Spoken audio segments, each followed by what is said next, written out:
Assalamualaikum warahmatullahi wabarakatuh. Perkenalkan, nama saya Uci Mariance, NIM 501200395,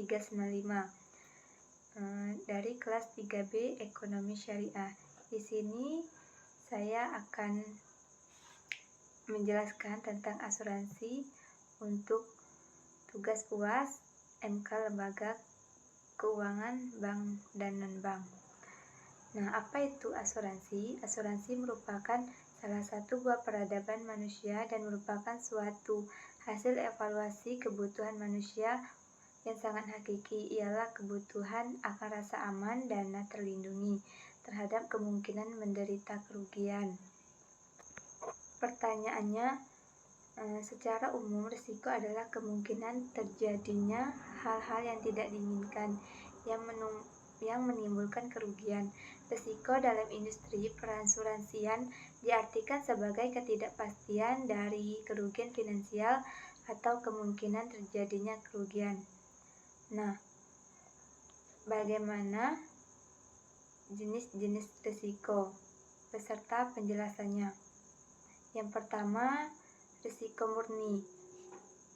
Risiko murni yaitu risiko yang apabila benar-benar terjadi akan memberikan kerugian dan apabila tidak terjadi tidak akan menimbulkan kerugian dan tidak juga memberikan keuntungan.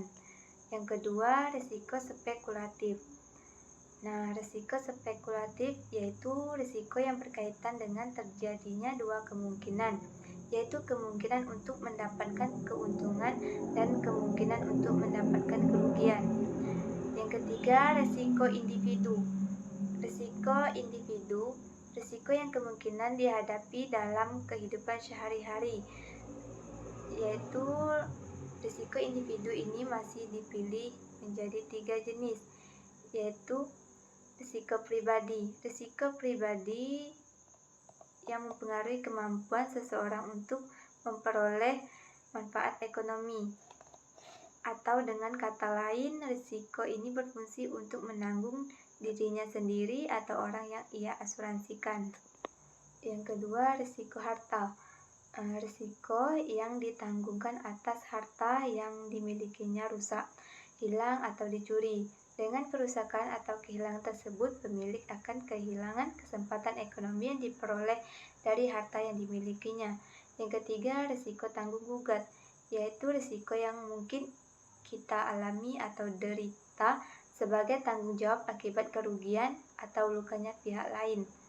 Misalkan pemberian asuransi oleh mandor bangunan kepada para pekerjanya.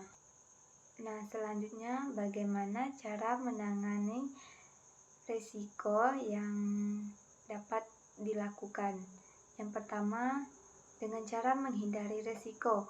Dapat dilaksanakan dengan cara mempertimbangkan risiko yang mungkin timbul sebelum kita melakukan aktivitas-aktivitas. Setelah mengetahui risiko yang mungkin timbul, kita bisa menentukan apakah aktivitas tersebut bisa kita lanjutkan atau kita hentikan. Yang kedua, mengurangi risiko.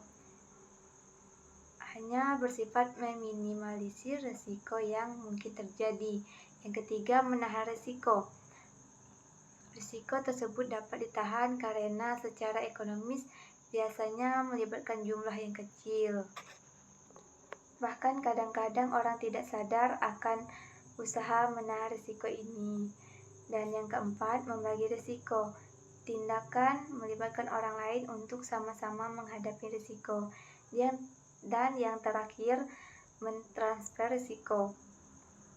Berarti memindahkan risiko kerugian kepada pihak lain yang tersedia serta mampu memikul beban risiko. Sekian dari saya, terima kasih. Wassalamualaikum warahmatullahi wabarakatuh.